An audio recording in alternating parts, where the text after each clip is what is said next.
16 तारीख की मुरली है।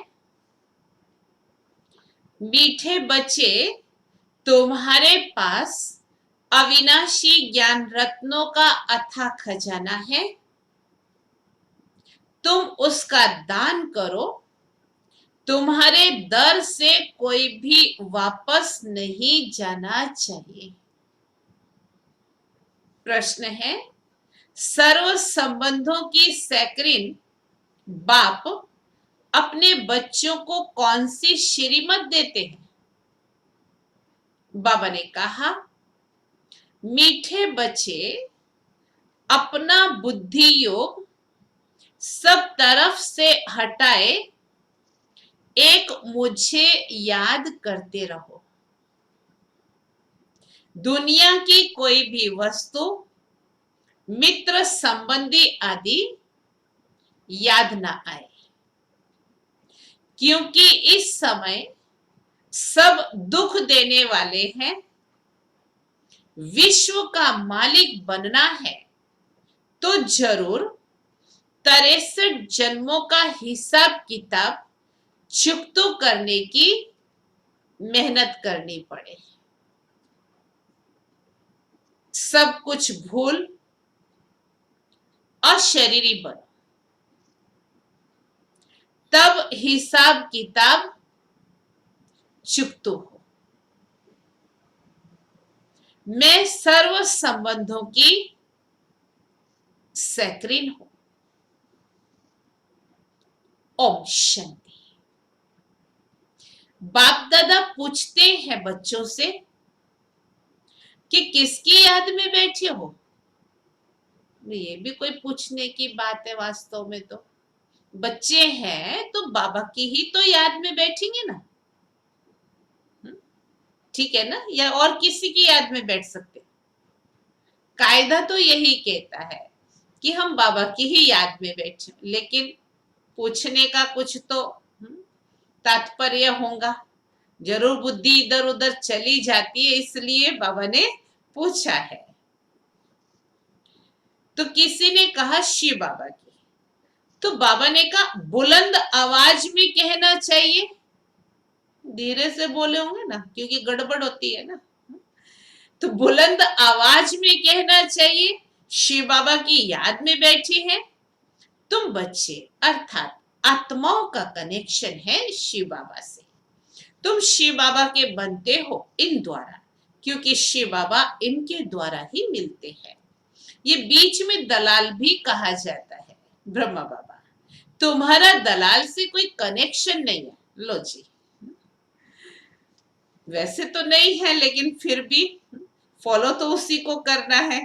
ये तो सिर्फ बीच में मार्फत है। लेन देन का हिसाब सबका बाप से होना चाहिए, इनसे नहीं। इनका भी लेन देन बाप से है, या तो इनसे तो ठीक, लेकिन आपस में इतना लेन देन का हिसाब हो जाता है तो बाबा तो कब खिसक जाता पता भी नहीं रहता। ये भी उस बाप को कहते हैं, बाबा सब कुछ आपका है। तुम्हें तो एक तो निश्चय ये है कि हम आत्मा है, और दूसरा ये भी निश्चय है कि हम आत्माएं परम पिता परमात्मा से वर्षा ले रहे हैं। मनसा वाचा कर्मणा, तन मन धन से हम शिव बाबा के मददगार बनते हैं। ये सब कुछ शिव बाबा को अर्पण किया हुआ है। फिर शिव बाबा डायरेक्शन देते हैं, ऐसे ऐसे यह करो। इनको कहा जाता है श्रीमत। बाप खुद कहते हैं, मैं इस पुराने पतित तन में प्रवेश करता हूं। ये भी पतित से पावन बन रहे हैं। किसने कहा? शिव बाबा ने। ये भी पावन बन रहे हैं। इनका भी मेरे साथ हिसाब किताब है। इनके साथ कोई का हिसाब किताब नहीं। तुम चिट्ठी लिखते हो, शिव बाबा केयर ऑफ ब्रह्मा, परंतु माया ऐसी है जो निरंतर याद करने नहीं देती। बुद्धि का योग बार बार तोड़ देती है। अगर यही पक्का पुरुषार्थ करेंगे तो फिर दूसरा सब कुछ भूल जाएगा, शरीर भी भूल जाएगा। ये शरीर होगा, परंतु आत्मा को इन सब चीजों से नफरत होगी। ये अवस्था जमाने में प्रैक्टिस करनी होती है। अंत में हमको अपना शरीर भी याद ना पड़े, तो बाप कहते हैं बच्चे, अपने को आत्मा समझ मुझ बाप को याद करो। मैं सदैव अशरीरी हूं, तुम भी अशरीरी थे, फिर तुमने पार्ट बजाया, अभी फिर तुमको पार्ट बजाना है। ये मेहनत है। विश्व का मालिक बनना कोई कम बात है क्या? मनुष्य ही विश्व का मालिक बन सकते हैं। ये देवताएं भी मनुष्य हैं, परंतु इनको दैवी गुणों वाला देवता कहा जाता है। लक्ष्मी नारायण विश्व के मालिक थे। इन्हों को अपने बच्चे होंगे, वही उनको माँ बाप मानेंगे। परंतु आजकल मनुष्य अंधश्रद्धा से इन लक्ष्मी नारायण को तोमेव माता से पिता तोमेव कहते हैं। वास्तव में महिमा है शिव बाबा की। देवताओं की महिमा गाते हैं, आप सर्वगुण संपन्न हो। देवताओं की महिमा अलग है, शिव बाबा की महिमा अलग है। अभी तुम ऐसी महिमा नहीं गाएंगे कि तुम माता पिता देवताओं के आगे जाकर के उनकी ऐसी महिमा नहीं गाएंगे। हाँ, तुम जानते हो शिव बाबा वह निराकार परमात्मा है, उनसे ही सुख घनेरे मिलते हैं। बाकी जो भी संबंधी आदि है, उनसे तो दुख ही मिलता है। ये तो एक सैक्रिन है, शिव बाबा तो एक सैक्रिन है, जिससे सर्व संबंधों की रसना मिलती है। इसीलिए बाबा कहते हैं, मामा काका चाचा आदि सब से बुद्धि योग हटाए, मामे कम याद करो। तुम गाते भी हो, दुख हरता सुख करता। सर्व का सदगति दाता एक ही है, वही हमारा सब कुछ है। टीचर टीचर पास जाकर पढ़ने से तुम शरीर निर्वाह करते हो। हुनर सिखाने वाले भी होते हैं ना, वो सब अल्पकाल के लिए टीचिंग करते हैं। भक्ति में भी महिमा एक राम अथवा परम पिता परमात्मा की करते हैं, उनको ही याद करते हैं। वास्तव में भक्ति भी एक की ही करनी है, वो एक ही तुमको पूज्य बनाते हैं। तुम पहले एक शिव की ही पूजा करते हो, फिर कलाएं कम होती जाती हैं। भक्ति भी सतो प्रधान से सतो रजो तमो होती जाती है। सारा ड्रामा तुम्हारे ऊपर ही तो बना हुआ है। आप ही पूज्य, आप ही पुजारी।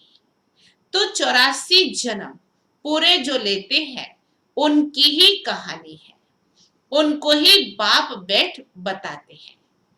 तुमने 84 जन्म कैसे लिए हैं, हिसाब ही उनका है। जो पहले पहले पूज्य देवता बनते हैं, वही पुजारी बनते हैं। तो बाप कहते हैं, मैं कल्प कल्प आकर के तुमको पढ़ाता हूं और देवी देवता धर्म की स्थापना करता हूं, राजयोग सिखाता हूं। गीता में भूल से कृष्ण भगवानो वाच लिख दिया है। भगवान तो एक ही होता है। वह तो कहते पत्थर ठिक्कर कण कण में परमात्मा है, परंतु ऐसे तो हो नहीं सकता। भगवान की तो महिमा अपरम अपार कहते हैं। हे बाबा, तुम्हारी गतमत न्यारी अर्थात तुम्हारी जो श्रीमत मिलती है वो सबसे न्यारी है। तो बाप को कहते ही है गति सदगति दाता, परम पिता परमात्मा। तो बुद्धि ऊपर चली जाती है, दुख के टाइम उनको ही याद करते हैं। अगर राम सीता बुद्धि में हो फिर तो सारा रामायण बुद्धि में आ जाए। तुम पुकारते ही हो उस एक बाप को, तो सिवाय एक बाप के कोई भी साकारी मनुष्य व आकारी देवता से बुद्धि नहीं लगानी है। पतित पावन है ही एक बाप। कोई भी सत्संग में जाकर यही गाते हैं, पतित पावन सीताराम। अर्थ तो कुछ भी जानते नहीं है। ये सब है भक्ति मार्ग का गायन।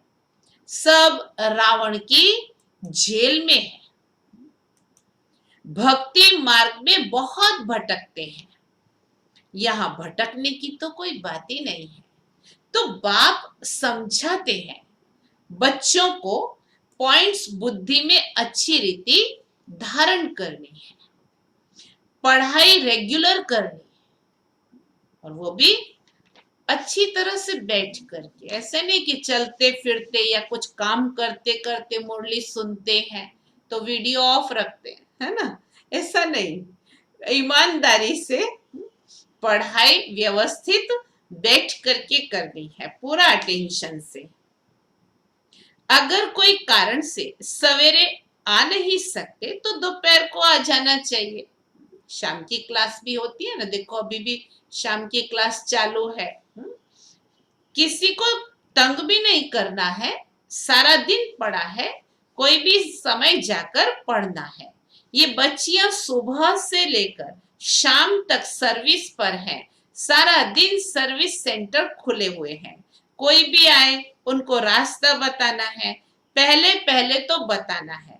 विचार करो, तुमको दो बाप हैं। दुख में पारलौकिक बाप को याद करते हैं। अभी शिव बाबा कहते हैं मामे कम याद करो। मौत तो सामने खड़ा है, ये भी महाभारत लड़ाई है।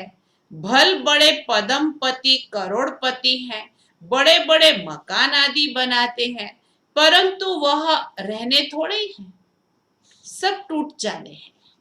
वो समझते हैं कलयुग की आयु लाखों वर्ष है। इनको कहा जाता है घोर अंधियारा। कोई के पास पैसे हैं, पूछते हैं बाबा मकान बनाए। बाबा कहेंगे पैसे हैं तो भल बना लो, पैसे भी तो मिट्टी में मिल जाने हैं, ये तो टेम्परेरी है। नहीं तो ये सब पैसे भी चले जाएंगे, कुछ भी रहेगा नहीं। भल बनाओ, फिर उसमें गीता पाठशाला का प्रबंध रखो।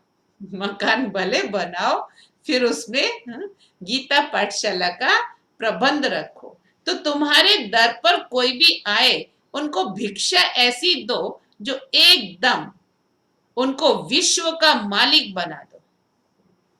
शास्त्रों में दिखा है चावल मुट्ठी देने से और महल मिल गए। यहां तो कुछ लेना नहीं है, लेकिन ऐसी भिक्षा देनी है जो विश्व के मालिक बन जाए। तुम्हारे पास अथाह ज्ञान धन है, इतना कोई के पास नहीं है। तुम्हारे पास सबसे शाहूकार वह है जिनके पास बहुत ज्ञान रतन बुद्धि में भरे हुए हैं। कोई भी आए तो तुम उनकी झोली भर दो। तुम्हारे पास इतना खजाना है, सिर्फ ये बोर्ड लगा दो, आओ तो हम आपको सदा सुखी स्वर्ग का वर्षा पाने का रास्ता बताएं। परंतु बच्चों में वो नशा नहीं रहता है। यहां नशा चढ़ता है, बाहर जाने से भूल जाता है। शौक होना चाहिए, कोई भी आए उनको रास्ता बताएं तो बेड़ा पार हो जाए। तुम्हारे पास बहुत भारी धन है।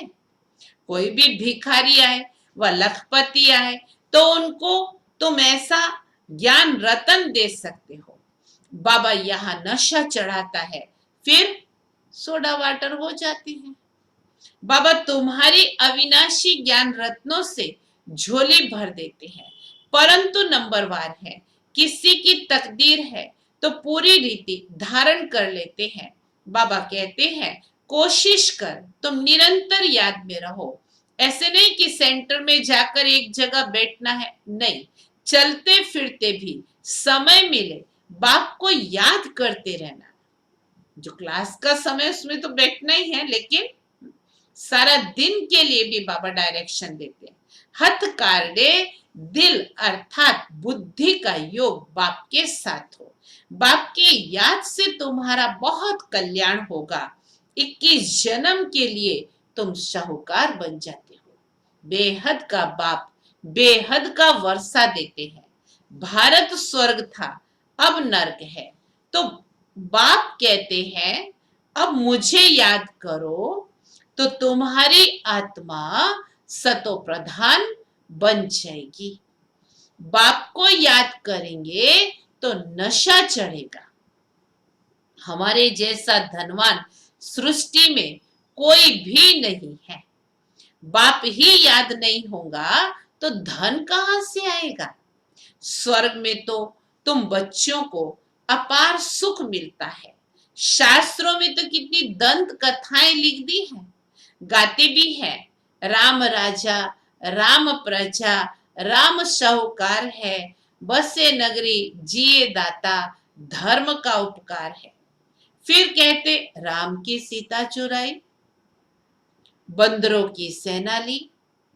आगे खुद भी पढ़ते थे, कुछ भी समझते नहीं थे, अब कितना समझ में आता है। कितनी वंडरफुल बातें लिखी हैं। तो बाप कहते हैं मुझे प्रकृति का आधार लेना पड़ता है। त्रिमूर्ति में भी ब्रह्मा विष्णु शंकर दिखाते हैं, परंतु ये समझते नहीं है कि विष्णु कौन है, कहाँ के रहने वाले हैं। विष्णु के मंदिर को नर नारायण का मंदिर कहते हैं, परंतु अर्थ तो कुछ भी जानते नहीं है। विष्णु के दो रूप लक्ष्मी नारायण है जो सतयुग में राज्य करते थे। अभी तुम मनुष्य से देवता बन रहे हो। कोई भी आए तो बोलो ये ब्रह्मा कुमार ब्रह्मा कुमारियां हैं, तो प्रजापिता ब्रह्मा सबका बाप हुआ ना। बहुत ढेर की ढेर प्रजा है, नाम तो सुना है ना। भगवान ने ब्रह्मा द्वारा ब्राह्मण रचे, बाप ने जरूर बच्चों को वर्षा तो दिया होगा ना। तुम बच्चों को विश्व का मालिक बनाते हैं, तुम शिव बाबा से वर्षा पाते हो। तो एक है लौकिक बाप, दूसरा है पारलौकिक बाप। अब यह तुमको अलौकिक बाप मिला है। ये तो जौहरी था, ये थोड़े कुछ जानता था। इनके लिए कहते भी हैं कि इनके बहुत जन्मों के अंत के जन्म के भी अंत में, 84वें जन्म में भी जब वो 60 वर्ष का हुआ, अंत के भी अंत में इनमें प्रवेश करता हूं। वानप्रस्थी बनने का रिवाज भी भारत में है। 60 वर्ष के बाद गुरु के पास चले जाते हैं। बाप इनमें प्रवेश कर कहते हैं अब तुमको घर चलना है। मुक्ति सब चाहते हैं, परंतु मुक्ति को जानते भी कोई नहीं है। ब्रह्म में लीन तो कोई हो ही नहीं सकता है। ये तो सृष्टि चक्र का राज बाप ही बताते हैं कि यह सृष्टि चक्र कैसे फिरता है। सबको पाठ बचा नहीं है। कहते हैं वर्ल्ड की हिस्ट्री ज्योग्राफी रिपीट, ये अनादि ड्रामा बना हुआ है। 84 जन्मों का पार्ट तुमको बचाना है। ये ज्ञान डांस होती है, वो लोग फिर डमरू दिखाते हैं। अब सूक्ष्म वतनवासी शंकर डमरू कैसे बजाएगा। बाप ने समझाया है तुम बंदर मिसल थे, क्या कह दिया, तो तुम बंदरों की सेना ली। तुम्हारे आगे बाबा ज्ञान का डमरू बजा रहे हैं, तुमको ज्ञान देते हैं। अभी तुम्हारी सूरत और सीरत दोनों पलटा रहे हैं। काम चीता पर बैठ तुम काले बन गए हो। बाबा फिर तुमको ज्ञान चीता पर बिठाए, सूरत और सीरत दोनों पलटाए, सांवरे से गोरा बना रहे हैं। यहां बाबा कितना नशा चढ़ाते हैं। फिर नशा गुम क्यों होना चाहिए? अच्छा, मीठे मीठे सिकिलदे बच्चों प्रति माता पिता बाप दादा का याद प्यार और गुड मॉर्निंग। रूहानी बाप की रूहानी बच्चों को नमस्ते। हम रूहानी बच्चों की रूहानी बाप को याद प्यार, गुड मॉर्निंग और नमस्ते।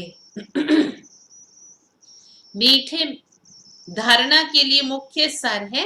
पहली पॉइंट, बाप ने जो अथाह ज्ञान का धन दिया है, बाप ने जो ज्ञान का अथाह धन दिया है, उसे धारण कर स्वयं भी शाहूकार बनना है।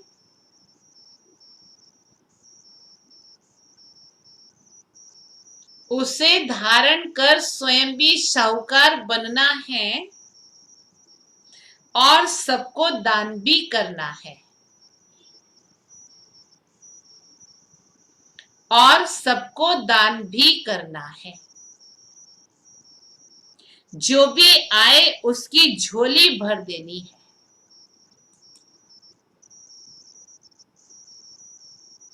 जो भी आए उसकी झोली भर देनी है। दूसरी पॉइंट, बाप की याद से ही कल्याण होना है।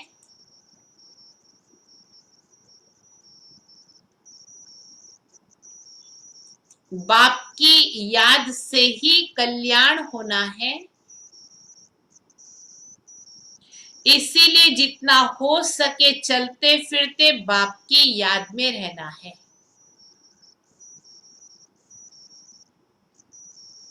इसीलिए जितना हो सके चलते फिरते बाप की याद में रहना है।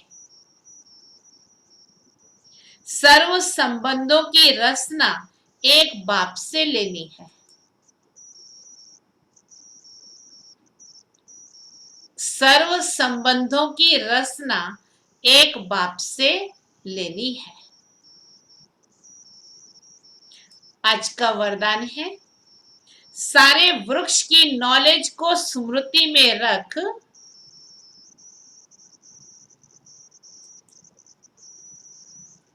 सारे वृक्ष की नॉलेज को स्मृति में रख,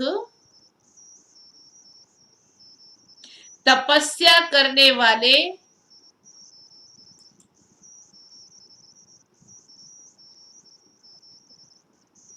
तपस्या करने वाले तपस्वी व सेवाधारी भव।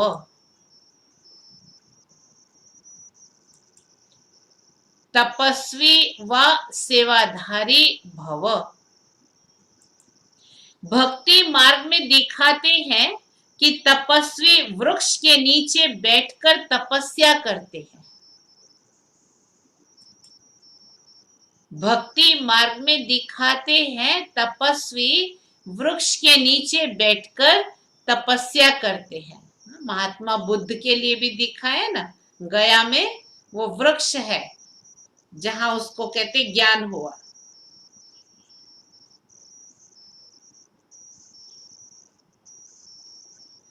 आप बच्चों का निवास इस सृष्टि रूपी कल्प वृक्ष की जड़ में है।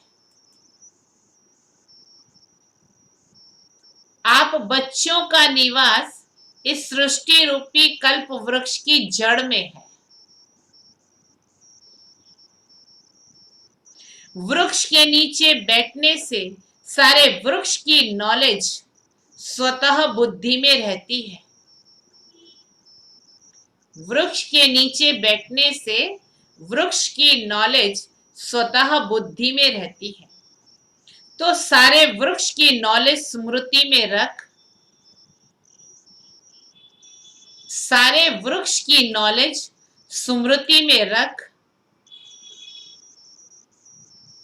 साक्षी होकर इस वृक्ष को देखो, साक्षी होकर इस वृक्ष को देखो। तो ये नशा खुशी दिलाएगा, ये नशा खुशी दिलाएगा और इससे बैटरी चार्ज हो जाएगी और इससे बैटरी चार्ज हो जाएगी।